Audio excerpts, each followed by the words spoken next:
9th standard NCERT chapter 1 end of exerciseல question number 13 and 14 கான solution தான் நம்ம இந்த வீடியோல பார்க்க போறோம்.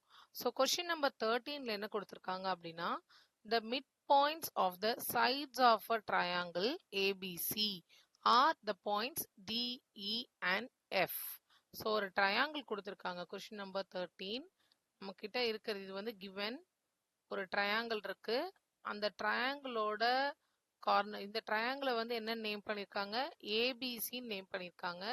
ஸோ ஏபிசி இதோட mid points of the sides வந்து D E and F. So mid பாயிண்ட்ஸை வந்து நம்ம என்னன்னு மார்க் பண்ணிக்கலாம் D E and F. Mid points mark பண்ணிட்டோமா?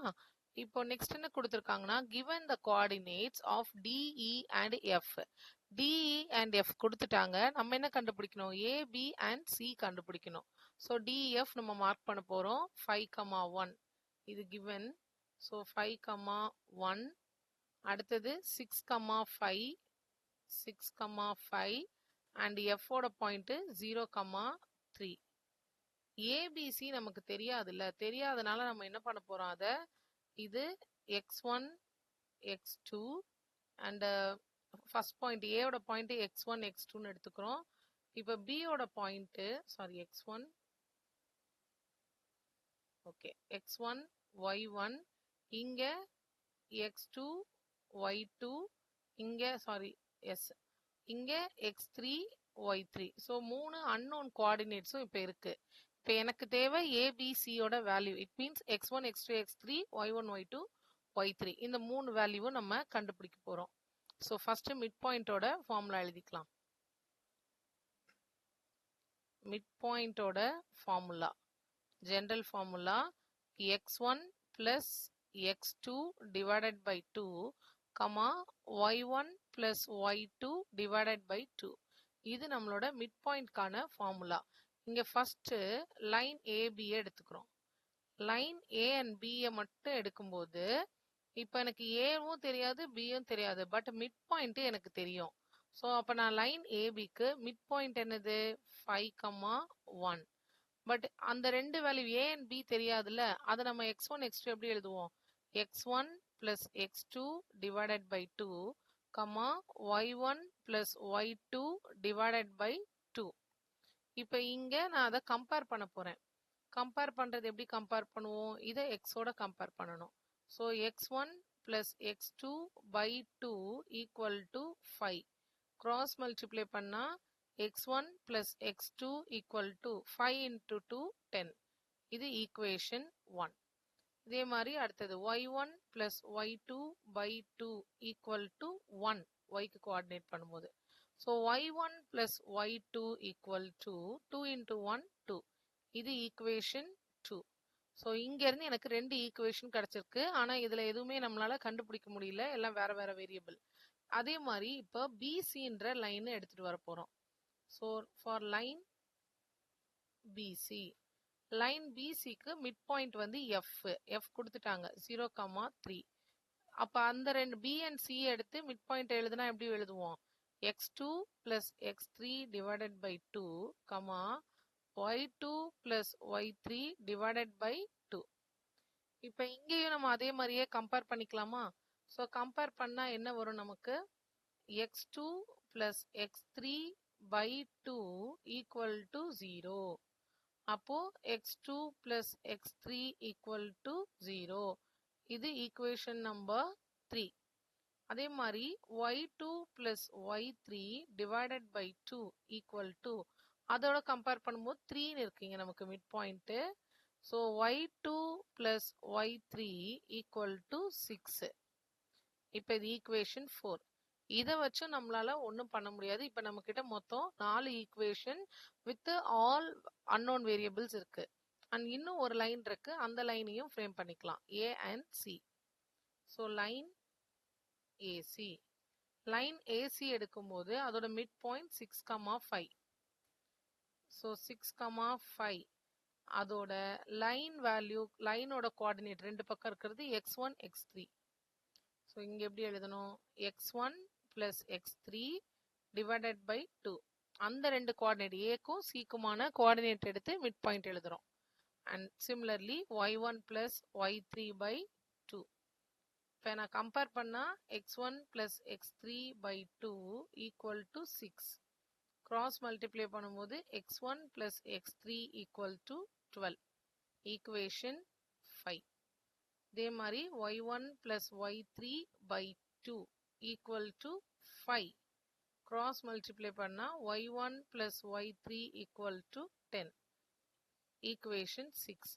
இப்போ ஈக்குவேஷன் 1 2 3 4 5 6 இந்த 6 ஈக்குவேஷன்ல இருந்து நம்ம வேல்யூ கண்டுபிடிக்கணும். ஸோ நான் திருப்பி இதை ஃபர்தரா கீழே எழுதிக்கிறேன். x1 plus x2. Okay, x மட்டும் இருக்கிற ஈக்குவேஷன் எழுதிக்கிறேன். x1 plus x2 equal to first equation, that is 10. அடுத்தது x2 equation number 3, x2 plus x3 equal to 0. So x2 plus x3 equal to 0. And equation நான் வந்து இங்க என்னென்ன எடுத்திருக்கேன், equation 1 3 5. x1 plus x3 equal to 12. இந்த மூணு ஈக்குவேஷனை நம்ம சிம்பிளிஃபை பண்ணி எல்லா வேல்யூஸையுமே நம்ம கால்குலேட் பண்ண போறோம். ஸோ ஃபர்ஸ்ட் நான் ஈக்குவேஷன் இதுல இருக்கிற 1 and 2 எடுத்துப்போமா. இதுல இருக்கிற 1 and 2 எடுத்தா எனக்கு என்ன கிடைக்கும், x1 plus x2 equal to 10, x2 plus x3, okay x3 ஓட சேர்த்து எழுதுறேன். First equation 10. இங்க 0 plus x2 plus x3 equal to 0. இப்போ நான் x2 நம்ம வந்து இங்க இருந்து எலிமினேட் பண்ணலாமா, மைனஸ். அப்ப இங்க எனக்கு என்ன கிடைக்குது, x1 minus x3 equal to 10. 10 minus 0 10. ஒரு புது ஈக்குவேஷன் கிடைச்சிருச்சு. இப்போ இந்த ஈக்குவேஷனை நான் தேர்டோட சிம்பிளிஃபை பண்றேன். x1 plus x3 equal to 12 அப்படின்றது தேர்டு. நமக்கு கிடைச்சிருக்க புது equation minus x3 equal to 10. இப்போ என்னால இங்க x3 டைரக்டா கேன்சல் பண்ண முடியும். 2x1 equal to 22. இது ரெண்டும் ஆட் ஆகி 22. அப்போ x1 equal to 22 by 2 which is 11. So இப்போ இவ்வளோ நேரம் கண்டுபிடிச்சு நம்ம என்ன கண்டுபிடிச்சிட்டோம், x1 equal to 11 அப்படின்னு கண்டுபிடிச்சிட்டோம். இப்போ அதே மாதிரி x2, x1 சப்ஸ்டியூட் பண்ண போறோம் equation 1ல. x1 plus x2 equal to 10. x1 இருக்கிற இடத்துல நான் என்னன்னு போட போறேன், 10 கொடுக்க போறேன். சாரி 11 கொடுக்க போறேன். 11 plus x2 equal to 10. அப்ப x2 equal to 10 minus 11.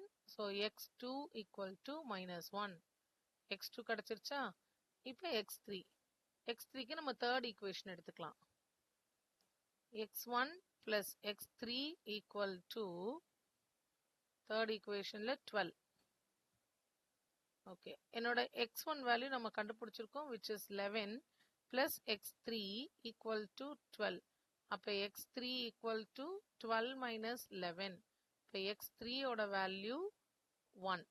So இப்போ x1 x2 x3 மூணுமே கண்டுபிடிச்சிட்டோமா. இதே மாதிரி இப்போ என்ன பண்ண போறோம், அடுத்தது y.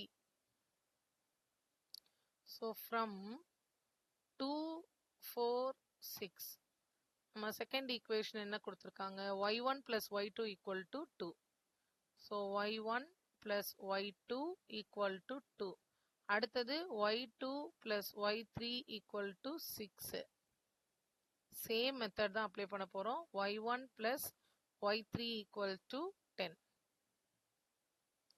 இதுல செகண்ட் அண்ட் ஃபோர்த் எடுத்துக்கலாமா. y1 plus y2 plus y3 portion 0ன்னு வச்சுக்கிட்டேன். இங்க 0 plus y2 plus y3 equal to 6. Minus apply பண்ணா இது cancel. So y1 minus y3 equal to 2 minus 6ன்றது minus 4. இது நியூ ஈக்குவேஷன். இப்போ சிக்ஸ்த் ஈக்குவேஷனோட எடுத்துக்க போறோம்.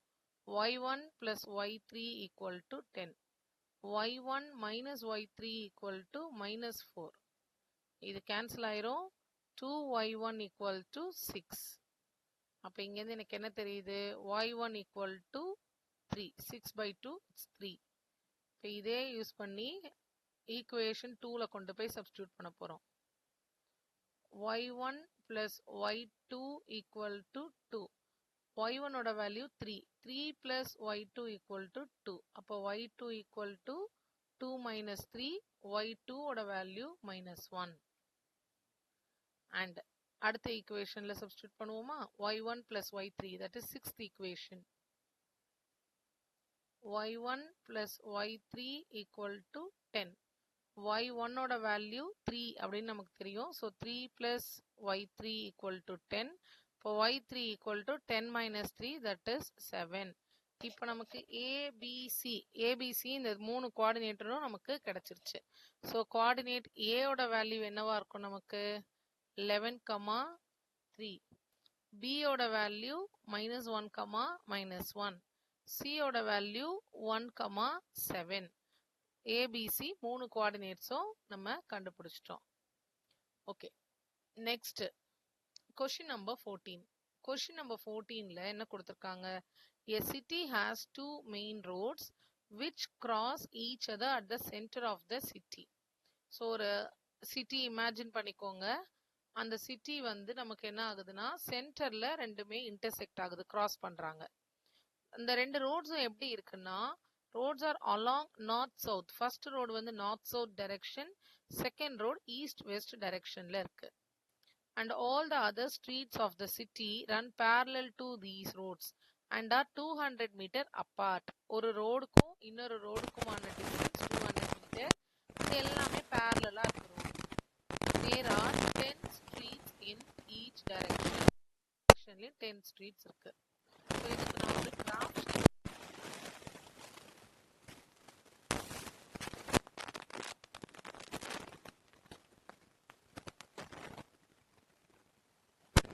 லைன் அப்படின்றது நார்த் அண்ட் சவுத்துக்கான ஒரு ஸ்ட்ரீட் இந்த சிட்டில. அண்ட் இங்க இருக்கிறது ஈஸ்ட் அண்ட் வெஸ்ட் டைரக்ஷன்ல இருக்கிற ஒரு ஸ்ட்ரீட். இது நமக்கு east and west. So city வரைஞ்சாச்சா? சிட்டியோட ரெண்டு மேஜர் லைன், ரெண்டு மேஜர் ஸ்ட்ரீட் என்ன ஆயிடுச்சு நமக்கு இப்போ cross each other at the centre. கரெக்டா சென்டர்ல கிராஸ் ஆயிருக்கு. அடுத்து என்ன கொடுத்துருக்காங்க அப்படின்னா, all the other streets, மற்ற ஸ்ட்ரீட்ஸ் வந்து parallel to these roads, இந்த ரெண்டு ரோடுக்கும் parallel-ஆ இருக்கு, 200 மீட்டர் அப்பார்ட்ல இருக்கு. ஒவ்வொரு டைரக்ஷன்லயும் 10 ஸ்ட்ரீட்ஸ் இருக்கு அப்படின்னு சொல்றாங்க. ஸோ ஃபர்ஸ்ட் என்ன சொல்றாங்க? Using 1 centimetre equal to 200 metre, draw a model of the city in your notebook, represent the roads or streets by single line. So இப்போ இது ஒரு 200 மீட்டர் அப்படின்னு எடுத்துக்கணும். 1 சென்டிமீட்டர். 2, 3, 4, 5. அதே மாதிரி இங்கேயும் 1, 2, 3, 4, 5. இப்போ இது எல்லாமே parallel to north west, sorry north and south. north and southக்கு parallel-ஆ 10 roads இருக்கு.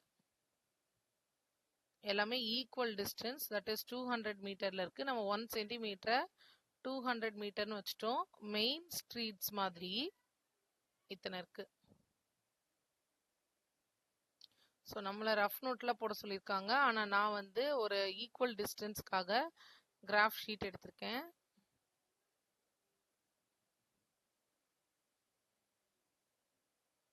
ஓகே,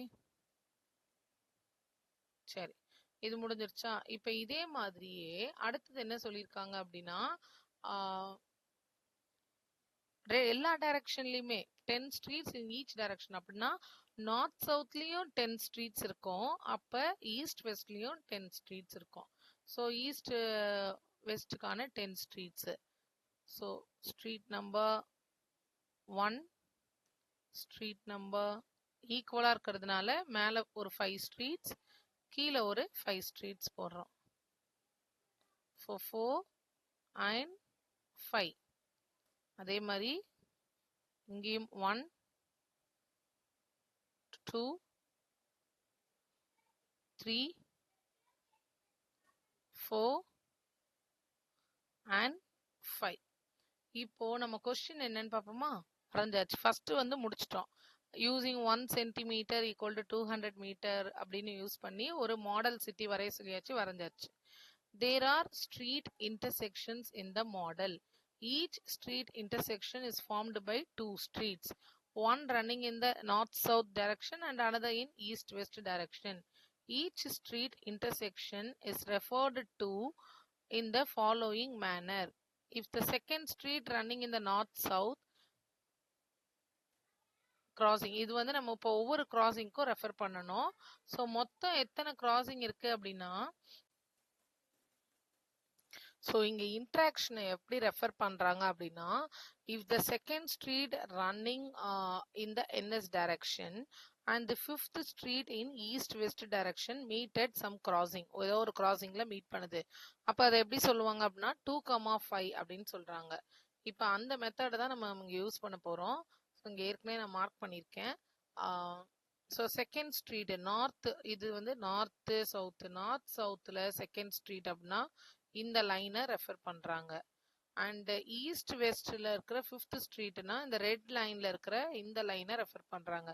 இது ஒரு இடத்துல மீட் பண்ணுதுல, இந்த லைனும் அண்ட் இந்த ஃபிஃப்த் லைனும் இது மீட் பண்ற இடம் 2,5ன்னு சொல்லலாம். இது எத்தனை இடத்துல இது வந்து மீட் ஆகும் அப்படின்னா ஒரே ஒரு பாயிண்ட்ல தான் மீட் ஆகும். அதே மாதிரி இங்க நெக்ஸ்ட் 2 கொஸ்டின் கேட்டிருக்காங்க. How many street interactions can be referred to us 4,3. 4,3னா என்ன மீன் பண்றாங்க? இது வந்து first street, second street, third, fourth. இந்த ஃபோர்த் ஸ்ட்ரீட்டு நான் வந்து வேற கலருக்கு போயிடுவோம். ஓகே, இந்த ஃபோர்த் ஸ்ட்ரீட்டும் இது ஃபோர்த்து. அதே மாதிரி இதுல 1, 2, 3ன்னு எடுத்துக்கலாமா, தேர்ட் ஸ்ட்ரீட். ஸோ இது ரெண்டு இன்ட்ராக்ட் ஆகுற இடம் அப்படின்றது இந்த ஜாயிண்ட். எத்தனை இடத்துல இன்ட்ராக்ட் ஆகுது? ஃபோர்த் அண்ட் தேர்டு ஒரு பிளேஸ்ல தான் இன்ட்ராக்ட் ஆகும். அடுத்ததுக்கு போயிடுச்சுன்னா ஃபோர்த் அண்ட் ஃபோர்த்துக்கு வந்துடும்.